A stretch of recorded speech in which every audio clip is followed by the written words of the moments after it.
Bonjour à toi et bienvenue dans ce nouvel épisode de ce podcast de la systémique du bonheur. Je t'invite aujourd'hui à ce qu'on se fasse un petit tête-à-tête tous les deux pour cet épisode. Et rassure-toi, Samir sera présent lors du prochain. Alors je te souhaite la bienvenue. Aujourd'hui, on va se parler d'un nouveau sujet. C'est un sujet qui est passionnant et qui est encore trop méconnu. Je te parle de la psychonutrition. Et si ce que tu mets dans ton assiette avait autant d'impact sur ton moral que sur ton corps? Si ton humeur, ton énergie mentale, ton stress et même ta motivation dépendaient, alors en partie, de ton alimentation.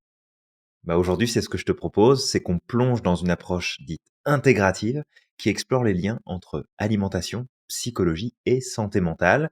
Et tu vas découvrir comment ce que tu manges influence tes émotions, ta cognition, ton équilibre nerveux et comment inverser la tendance si tu te sens parfois fatigué, irritable ou encore démotivé.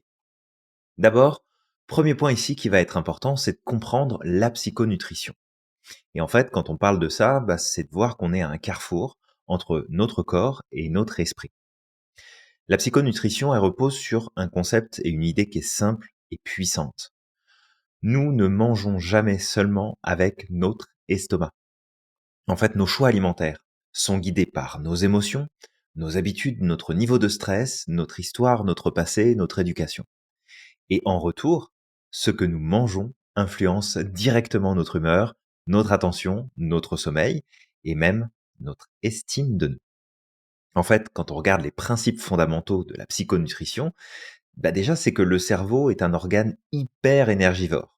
D'accord? Il consomme à lui tout seul 20% de nos apports. Il a besoin entre autres d'oméga 3, de vitamine B, de magnésium et de bons acides aminés pour fonctionner de façon optimale. Les neurotransmetteurs, comme la dopamine ou la sérotonine par exemple, sont régulés en partie par l'alimentation. Par exemple, une alimentation pauvre en tryptophane, alors oui, tu vas voir, il y a plein de mots barbares, mais rassure-toi, tu vas tout comprendre. Donc si jamais on a une alimentation qui est trop pauvre en tryptophane, en fait, ça peut augmenter l'irritabilité et la dépression. Alors, l'idée de la psychonutrition, c'est d'être dans une approche dite qui est holistique parce qu'elle prend en compte à la fois les apports nutritionnels, les compulsions alimentaires, les carences, mais aussi ton environnement émotionnel, social, bref, dans quoi tu vis, où est-ce que tu vis, dans quel environnement et en fait dans quelles conditions se font tes prises alimentaires. Il y a un point aussi qui est très important, c'est peut-être un élément dont tu as déjà entendu parler, c'est le microbiote. Alors le microbiote, c'est quoi? C'est cette vie en fait qu'il y a à l'intérieur de tes intestins, c'est tout l'écosystème de microbes, d'accord, de micro-organismes qui sont là et qui sont super importants. Et en fait, le microbiote, il est étudié de plus en plus justement sur son impact sur notre santé globale, pas juste notre santé intestinale et digestive, mais vraiment notre santé globale et la santé mentale. En fait, microbiote, intestin et santé mentale, c'est de comprendre qu'il y a un deuxième cerveau à l'intérieur de nous, et ce deuxième cerveau, il est justement dans ton ventre. Alors peut-être que tu en as déjà entendu parler, en tout cas nous on l'avait déjà évoqué dans précédents épisodes de ce podcast, mais ton deuxième cerveau c'est ton intestin parce qu'il compte plus de 100 millions de neurones qui sont connectés à l'intérieur. C'est énorme, 100 millions de neurones. Et le truc c'est que ton intestin et tous ces neurones qui sont interconnectés, en fait ils sont reliés directement à ton cerveau par un nerf qu'on appelle le nerf vague. Alors ici, à retenir, point important peut-être sur cette question des intestins, 95% de la sérotonine, qui est un neurotransmetteur qui est très important, est produit, roulement de tambour, dans ton intestin. Et le microbiote intestinal, il influence directement tes niveaux d'anxiété, la qualité de ton sommeil, la qualité de ta concentration. En fait, si tu regardes bien, un microbiote qui est déséquilibré, ça peut amplifier des troubles de l'humeur, ça peut amplifier les sautes d'humeur, les émotions qui sont disproportionnées. Et c'est là, en fait, où tu te rends compte que c'est super important de manger des fibres, de manger des probiotiques et des prébiotiques, de limiter les sucres et de limiter les aliments ultra transformés. Pourquoi? Parce que ça vient influencer directement ton écosystème interne, ton deuxième cerveau, et si jamais ce cerveau-là se dérègle, bah tu sais quoi? Le reste risque de beaucoup moins bien fonctionner. Alors, les bienfaits de la psychonutrition sur la santé mentale, c'est pas juste un truc comme ça, on se réveille un matin, on se dit: «Ah bah tiens, il y aura peut-être un lien entre les 2». Non, c'est prouvé, d'accord? C'est scientifiquement prouvé. Une alimentation équilibrée, elle améliore ton humeur, ta résistance au stress, peut même réduire les risques de dépression et de troubles cognitifs. Et en fait, parmi les bienfaits majeurs, on va retrouver plusieurs choses. D'abord, la stabilité émotionnelle grâce aux oméga 3, au folate et au magnésium. 3 éléments très importants pour la stabilité émotionnelle. Deuxième point, c'est la réduction du stress, de l'anxiété, avec tout ce qui est aliments dits antioxydants, donc qui ont vraiment une charge importante de produits, de substances, d'accord, antioxydantes, et des routines alimentaires qui sont régulières. Si tu manges tout le temps en décalé, si tu grignotes toujours sur un coin de table, ça sera probablement pas la meilleure solution pour bien gérer ton stress et t'assurer de pas être aux prises avec de l'anxiété. C'est aussi une prévention des pathologies psychiatriques. Alors oui, de nombreuses études, en fait, nous montrent qu'il y a un lien entre alimentation et prévention de la dépression et du déclin cognitif. Et il y a 2 régimes en particulier qui sont à privilégier sur ces questions-là. Le régime méditerranéen et le régime japonais. En fait, il y a des régions du monde où on note une présence beaucoup moins élevée dans la population à travers le monde de dépression et de déclin cognitif. Et il y a un lien direct avec ce qu'on met dans notre assiette. Sachant que, oui, elles sont localisées régime méditerranéen, régime japonais. Ça veut pas dire qu'il faut que tu ailles vivre au Japon ou que tu dois vivre autour de la Méditerranée. Tu peux habiter à Tombouctou si tu veux. Ça va dépendre de comment tu vas t'alimenter, de qu'est-ce que tu vas mettre dans ton alimentation. Il y a aussi l'aspect alimentation émotionnelle, les compulsions et ce qu'on pourrait appeler les addictions douces. Parce que, tu sais, je pense que toi aussi, tu as déjà eu envie de manger du chocolat parce que tu étais un peu stressé, de manger des chips devant une série ou grignoter pour combler un vide. Bah, ici, ce qu'il faut voir, c'est que l'alimentation émotionnelle, c'est l'un des enjeux majeurs de la psychonutrition. Parce que ce qu'il faut savoir, c'est que le stress, il augmente le cortisol. Et le cortisol, il stimule l'appétit. Et il stimule l'appétit, mais aussi la recherche de plaisir immédiat. Et souvent, ça va passer par du sucre ou du gras, et parfois même les deux. Et le problème, bah, tu vois, c'est que ça court-circuite les signaux de satiété. Et ça renforce les circuits de récompense. Qui dit circuit de récompense, on en avait parlé lors d'un précédent podcast, on parle bien évidemment de dopamine. Le résultat, bah, le corps se calme temporairement, on a la baisse d'énergie qui se fait, sauf que l'émotion, eh ben, elle revient. Parce que tu l'as pas écouté, parce que tu l'as pas reconnu, parce que tu lui donnes pas de place. Et le résultat dans tout ça, eh ben, c'est que le cycle, il recommence, et tu remanges, et ça va mieux, et tu redescends, et tu recommences, et tu remanges, etc., etc. Donc en fait, la solution ici, si tu veux, c'est déjà apprendre à reconnaître tes émotions. Si tu te mets pas à l'écoute de ce que tu ressens, de ce qui se passe pour toi, si tu prends pas le temps de nommer et de reconnaître tes émotions, bah ça peut être un petit peu plus compliqué. Ensuite, c'est de pratiquer la pleine conscience alimentaire. Alors c'est quoi? C'est pas te mettre en tailleur avec une banane dans la main gauche et une pomme dans la main droite en méditant sur ces 2 fruits. Quand je te dis pratiquer la pleine conscience alimentaire, c'est te rendre compte de ce que tu es en train de manger. De prendre le temps de connecter tous tes sens à ce que tu es en train de manger. La couleur, le parfum, les épices que tu peux mettre, la température, la texture. Plutôt que de prendre et de gober le truc, tu prends le temps de le manger en pleine conscience. Et tu vas voir, il y a une chose qui est très intéressante quand on commence à pratiquer la pleine conscience alimentaire, C'est que, curieusement, on commence à manger beaucoup moins. Alors je te dis pas que tu vas réduire drastiquement ce que tu vas manger, mais tu vas sentir que, tu peut-être pas autant besoin de te goinfrer, de te nourrir, de te remplir, parce que tu as donc un rapport ici à l'alimentation qui va évoluer.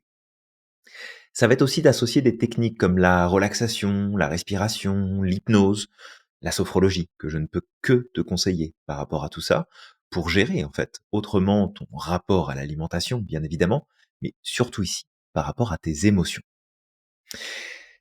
Alors, derrière tout ça, ce que j'avais envie de te donner à ce stade, c'est les aliments clés pour nourrir ton cerveau, pour maintenir ton humeur au beau fixe.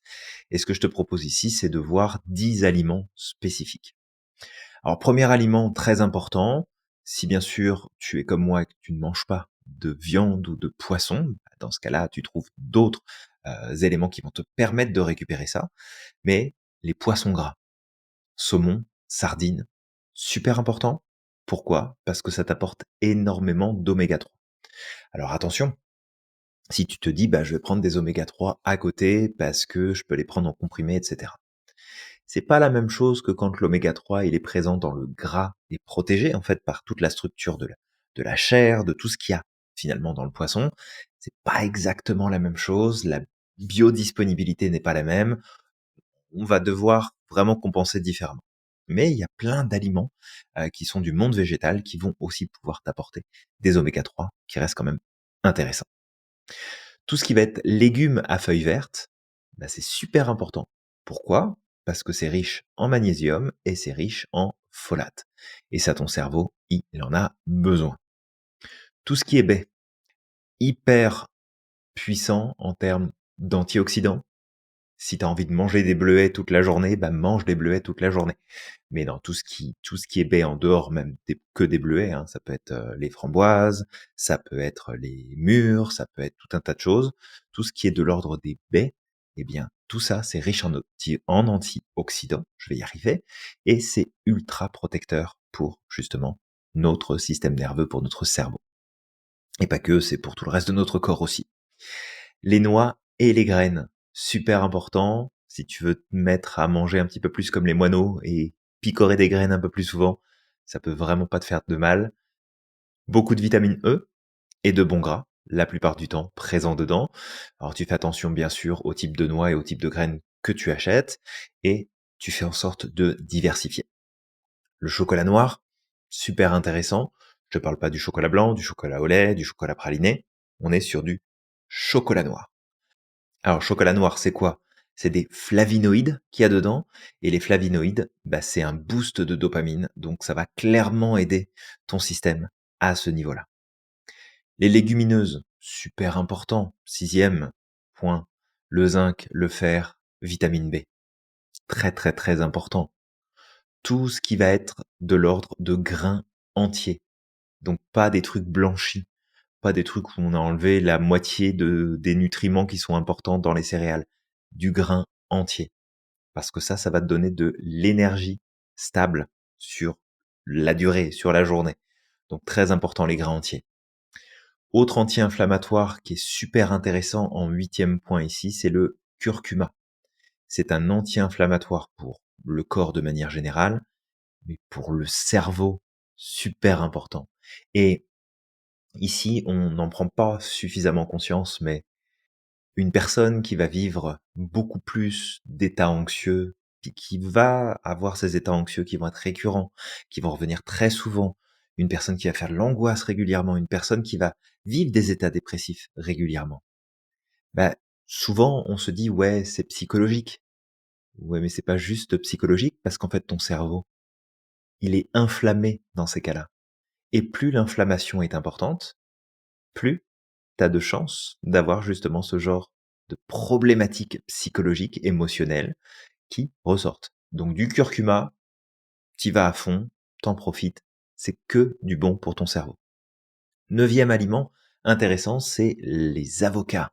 Alors pas ceux qui sont en toge et qui vont défendre ton affaire contre ton voisin qui a tondu sa pelouse à 3 heures du matin et qui t'a réveillé.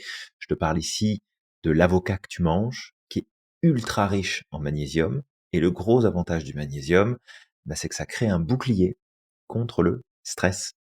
Donc, hyper bon. Et puis en dixième, après on a les fruits de mer. Pourquoi? Parce que c'est riche en zinc, c'est riche en fer, et ces deux éléments-là, ils sont super importants pour tout ce qui est cognitif, pour la cognition, ta capacité à réfléchir, à organiser tes idées. Donc, essaye d'intégrer ces aliments-là le plus possible. Et puis, fais tes recherches aussi de, tiens, comment est-ce que je pourrais avoir ces apports-là si jamais je ne mange pas de poisson, pas de fruits de mer, si je ne mange pas... Alors ici, tu as vu, il n'y a aucune référence à de la viande rouge, de la viande blanche. On s'intéresse principalement aux poissons et on s'intéresse aux graines et aux légumes. C'est principalement ça. Mais le fait est que on se rend bien compte que de toute façon, l'apport principal dont notre système a besoin pour être pleinement fonctionnel, en tout cas au regard de la psychonutrition, la viande rouge, ça n'en fait pas partie. La viande blanche, ça n'en fait pas partie non plus. Après, attention, ça ne peut pas dire que ça ne va rien t'apporter de bon, mais peut-être de limiter cette consommation pour justement privilégier d'autres sources d'aliments qui vont être beaucoup plus pertinents. Et je t'arrête ici. Si jamais tu te dis ah bah oui mais moi dans les plats que j'achète qui sont tout faits, tout prêts, fabriqués en usine, en fait j'ai tous ces aliments-là. Sauf qu'ils sont traités, ils sont transformés et souvent il y a des additifs, des adjuvants, il y a des colorants, il y a du sucre, il y a tout un tas de choses en fait qui font que au final c'est peut-être même pire de manger ça que de pas prendre tout ce que tu devrais prendre de l'autre côté. Donc, essaye d'intégrer tous ces éléments-là de façon naturelle et de façon complète dans tes repas quotidiens, à travers des salades, à travers des smoothies, à travers des encas, mais fais très attention à tout ce qui est la nourriture industrielle qui, on le sait de toute façon, ça se prouve de plus en plus, ça augmente tes risques de problèmes de santé, ça augmente l'inflammation de ton corps, de ton système nerveux, ça augmente les risques dépressifs, les risques justement de déficience justement cognitive qui vont arriver avec le temps, ça fragilise ton système immunitaire. Alors oui, ça aide peut-être au niveau du temps, ça peut parfois t'aider, en tout cas en surface, au niveau de ton budget alimentaire, mais en fait, quand tu fais le calcul au final, la note est vachement plus salée à la fin et t'as pas franchement envie de payer la note. Donc, on fait très attention. Sur cette question de l'alimentation et éventuellement des troubles alimentaires qui peuvent arriver et entre autres la prise de poids. Bon, la psychonutrition, elle nous dit un truc qui est très important, c'est que les régimes restrictifs, ça ne marche pas, et en tout cas, ça ne marche pas sur le long terme, parce que oui, les régimes miracles, ça fait rêver, mais souvent, ça finit par de la frustration, et ça finit par du craquage. Le cerveau déteste les privations. En fait, plus tu le restreins, plus il va nourrir son cycle de frustration-compulsion, et ça va aller de mal en pire. Donc vraiment, fais attention à ça. Plus tu prends ce chemin-là et moins ça fonctionne. Donc ici, les clés d'une approche durable, ça va être de rééduquer ton rapport à l'alimentation et pas juste ton poids. Parce que si tu te concentres juste là-dessus, ça va être très problématique. Donc adopte plutôt un rythme de repas régulier, apprends à écouter les signaux de la faim, de reconnaître vraiment les signaux de la faim, que en fait t'es pas dans un signal de soif, ou que t'es pas dans un signal de fatigue, ou éventuellement d'inconfort émotionnel, et puis essaye de valoriser le plaisir et la convivialité sans culpabiliser. On ne culpabilise pas la nourriture, c'est un élément dont on a besoin pour fonctionner dans le quotidien. Si tu le transformes en source de culpabilité, je te raconte pas la suite, ça va être ultra compliqué. Ensuite, c'est de voir aussi des techniques complémentaires pour te faire accompagner dans les changements. Et là, intégrer en fait une approche psychonutritionnelle, ça peut être super intéressant. Alors, tu as tout ce qui est méditation, cohérence cardiaque, qui peuvent t'aider grandement à apaiser tes compulsions. Il y a un journal alimentaire et émotionnel. L'idée, c'est de prendre en note ce qui se passe, ce que tu ressens, pour mieux comprendre tes déclencheurs et voir vers quoi tu as tendance à aller, en fait, en termes d'aliments. Il y a une chose intéressante, c'est que le corps sait quelque part ce dont il a besoin en fonction de ce qu'il est en train de vivre. Et si tu vas vers du chocolat, des chips, du gras, des gâteaux ou autres, c'est pas seulement parce que c'est facile et c'est pas seulement parce que c'est confortable et c'est agréable. Il y a aussi le fait que dedans, tu vas retrouver certains éléments qui vont être utiles, entre guillemets, à ton système parce qu'il va aller les chercher. Mais le souci, c'est comme si tu avais un junkie en face de toi qui te dit: «Bah oui, mais là, je vais pas très bien, alors tout de suite, j'aimerais bien avoir ma dose», et que tu lui dis: «Bah d'accord, je vais te donner ta dose». En fait, ton système, il réclame des choses qui ne sont pas forcément celles dont tu as vraiment besoin et du coup, bah, ça peut créer tout un tas de déséquilibres. Donc derrière ça, tu peux être accompagné en hypnose, tu peux faire de la visualisation, tu peux faire de la sophrologie, comme je te disais tout à l'heure. L'idée, c'est de reprogrammer tes habitudes inconscientes et de progresser sur tout ça. L'activité physique, douce et régulière, je te dis pas de faire un truc ultra intense, ben ça va être aussi indispensable pour réguler beaucoup plus ton humeur et te sentir plus en équilibre.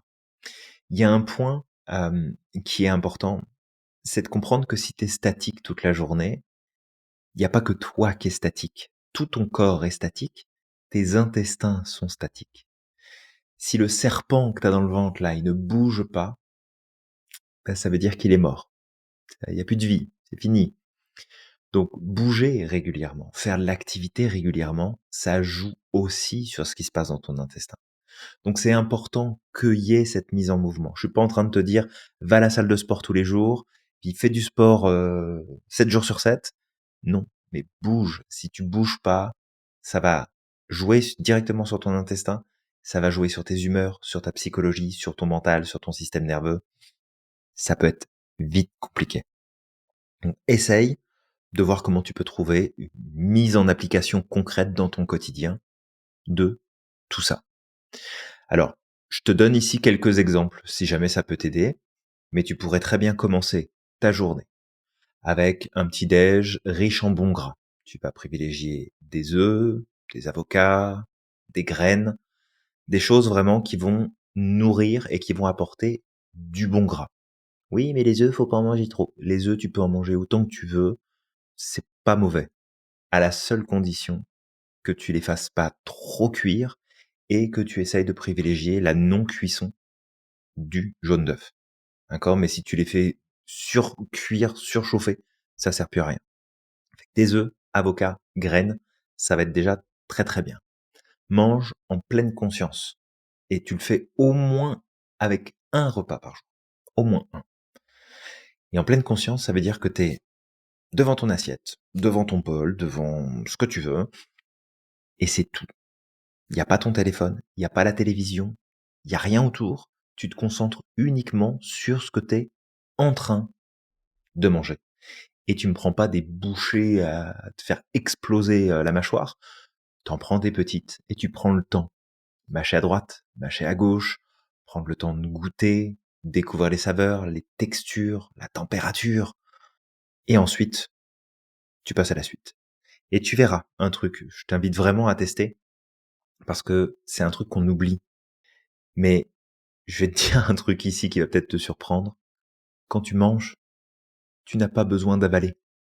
Qu'est-ce qu'il dit? Qu'est-ce qu'il raconte? Quand tu manges, tu n'as pas besoin d'avaler. Pourquoi? Parce qu'en fait, ça se fait tout seul. Si c'est toi qui dois fournir l'effort de déglutir pour faire en sorte que les aliments descendent, tu sais quoi? C'est que t'as pas suffisamment mâché, c'est que t'as été trop vite et t'as pris une trop grosse quantité. La prochaine fois que tu manges quelque chose, prends une petite quantité. Mâche, mâche, mâche, mâche. Ne cherche même pas à avaler ce que tu es en train de manger. Ben, tu sais ce qui va se passer? C'est que les aliments, ils vont aller en reculant de plus en plus, ils vont descendre dans ton gosier, et t'auras même pas fait le moindre effort pour les avaler. Donc, mange en conscience, et si jamais t'étais pas au courant que t'avais pas besoin d'avaler pour manger, et ben maintenant tu le sais. Donc, prends le temps, vas-y tranquillement, et tu vas voir que le corps est capable de faire des choses extraordinaires quand on lui donne la possibilité de produire justement ces effets-là. Essaye aussi d'introduire un aliment vivant chaque jour. Ça veut dire quoi? Ben, ça veut dire que tu privilégies les aliments crus, éventuellement fermentés. C'est un très, très bon moyen de nourrir ton microbiote parce que tu vas avoir des prébiotiques et des probiotiques qui vont se développer et surtout du non transformé. Donc ça veut dire que c'est pas sous emballage, ça n'a pas été préparé industriellement, c'est là, c'est cru, c'est là devant toi. Donc fruits, légumes, noix, du cru, du fermenté, très très bien. Tu te tiens un carnet aussi de ce que tu manges et de ce que tu ressens. Alors un carnet ou une application. En fait, tu as la possibilité de faire l'un ou l'autre. Les deux, c'est de très très bonnes options. Aujourd'hui, tu as plein d'applications qui t'accompagnent dans ta compréhension de ce que tu manges, dans ton choix de ce que tu manges, qui te permet d'avoir les macronutriments qui sont présents, de comprendre les calories que tu ingères, de comprendre aussi, est-ce que c'est des bons aliments ou pas. Il y a des super applications qui te permettent de scanner, qui te permettent de demander, OK, cet aliment-là, il est comment? Est-ce qu'il est transformé? Est-ce qu'il y a des produits dedans qui sont pas bons pour la santé? Est-ce qu'il y a des choses qui sont potentiellement mauvaises à un niveau plutôt avancé? Parce que on s'en rend pas compte quand on fait pas les recherches, mais il y a énormément d'aliments industriels aujourd'hui, peu importe où tu te trouves dans le monde, même dans des régions du monde qui sont ultra réglementées, où tu te retrouves avec des produits qui sont bourrés d'additifs, bourrés de colorants, bourrés de sel, bourrés de sucre, bourrés en fait de choses pour remplacer, pour redonner du volume, du poids, pour que ça pèse plus lourd, mais qu'il y ait moins de matières premières. Et parmi tous ces éléments-là, il y en a plein qui sont sur la liste de on est en train de se demander quand même si ça serait pas cancérigène comme produit. On est quand même en train de se demander si c'est pas un truc qui provoque plus de crise cardiaque ou de dépression ou de... Bon, voilà, fais attention, puis il y a des applications qui existent pour ça. Là, je te fais pas un placement de produit parce que rien du tout à voir avec eux. Il y a une super application qui existe qui s'appelle Yuka, Yuka, de mémoire en tout cas, elle a peut-être changé de nom depuis. Mais fais tes recherches, installe-la sur ton téléphone et ça va te permettre d'accéder à des informations ultra précieuses pour ton alimentation. Et là-dessus, souvent l'argument, puis je l'entends, je le comprends, l'argument c'est ouais mais moi je peux pas me permettre d'acheter des produits en fait autres que ceux que je prends parce que j'ai pas beaucoup de moyens. Regarde la logique que tu es en train d'utiliser. Tu es en train de me dire que ça te coûte moins cher de manger avec des produits qui sont ultra transformés, où il y a plusieurs systèmes dans la chaîne qui ponctionnent de l'argent dans le process pour arriver jusqu'à toi et donc te donner un prix final. Il y en a plein qui se payent là-dessus. Je suis pas certain que ce soit si peu cher que ça. D'un point de vue de santé, ça te coûte une fortune. Peut-être pas aujourd'hui, mais dans quelques années, tu vas le sentir. Mais si tu fais vraiment le calcul, en mangeant que ça, t'es beaucoup plus souvent malade, beaucoup plus souvent fatigué, beaucoup plus de sautes d'humeur. Tes capacités cognitives, elles sont pas à leur top. Du coup, tu prends pas forcément les bonnes décisions. Tu retrouves pas la motivation d'avancer puis d'aller chercher plus de choses. Tu trouves pas le courage, tu as plus de peur, plus d'inquiétude, plus d'anxiété, donc les changements, c'est encore plus difficile. Je suis pas sûr que la note à la fin, elle soit si peu chère. D'accord? Que ce soit au niveau des finances et surtout au niveau de ta santé, de ton équilibre. Donc, essaye de voir, fouille, va sur YouTube, va sur Internet, je t'assure, ça regorge d'informations où, en fait, tu peux manger ultra sainement, sans que ce soit très compliqué, et que ça te coûte, au final, vachement moins cher que les produits industriels. Donc, ça c'est dit, chacun bien sûr fait ses choix et chacun agit en fonction de ce qu'il peut et de ce qu'il veut aussi, on va pas se le cacher. Mais essaye de faire attention à ça parce que, encore une fois, l'être humain a tendance à fonctionner d'une manière complètement farfelue. C'est qu'il vit au quotidien comme s'il était immortel et il oublie de se dire que tiens, peut-être que si je continue comme ça dans 10 ans, il va m'arriver un truc qui va être super grave et là je vais avoir regretté de ne pas avoir fait des choix plus intelligents avant. Ça serait dommage d'arriver jusque-là si tu peux changer les choix que tu fais aujourd'hui pour optimiser ta santé, optimiser ton équilibre, optimiser ta santé future, d'accord, qu'elle soit psychologique, émotionnelle, physique. Essaye de le faire aujourd'hui, ça sera beaucoup mieux. Donc, tout ça pour te dire que la psychonutrition, c'est une approche qui est intégrative pour un esprit qui est plus clair, plus équilibré. C'est pas un régime. Et c'est pas une mode non plus, c'est pas une nouvelle manière de se nourrir.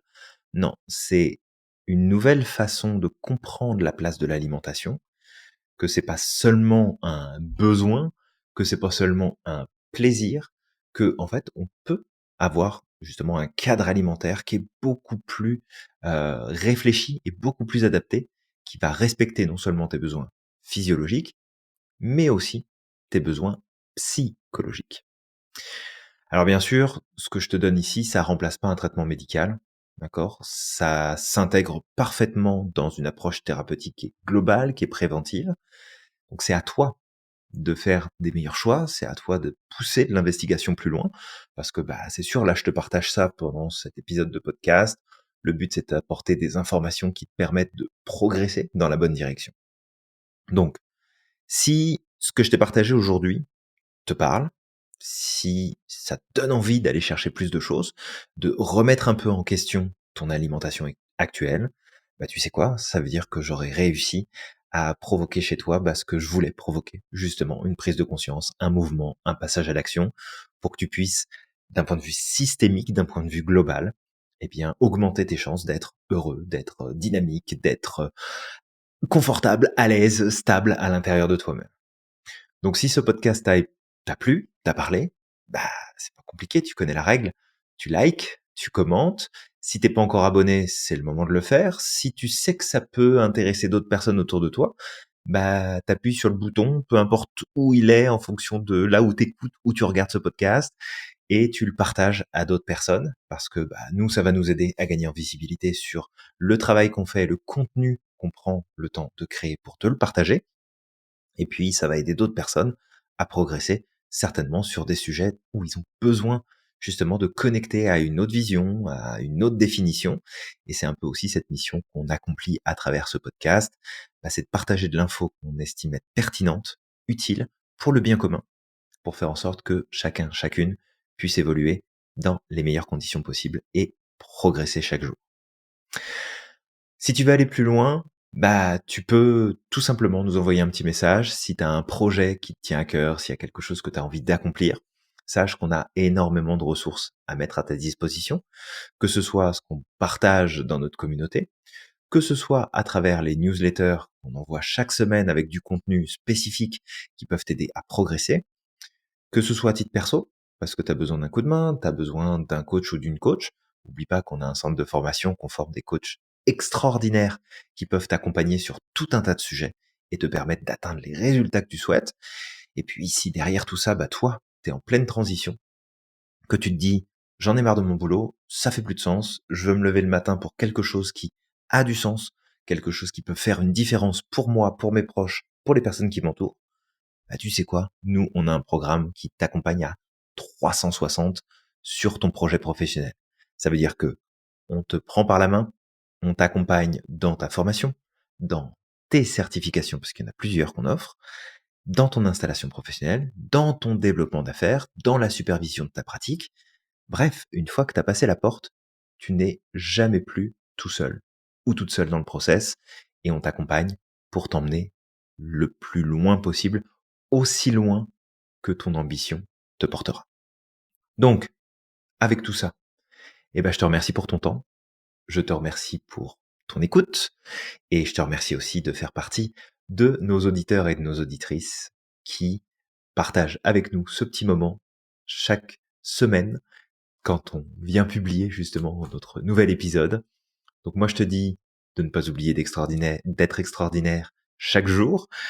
Et puis n'oublie pas non plus que t'es magique et que t'as le pouvoir de réaliser absolument tout ce que tu souhaites. Et je te dis à très vite pour un prochain épisode avec Samir.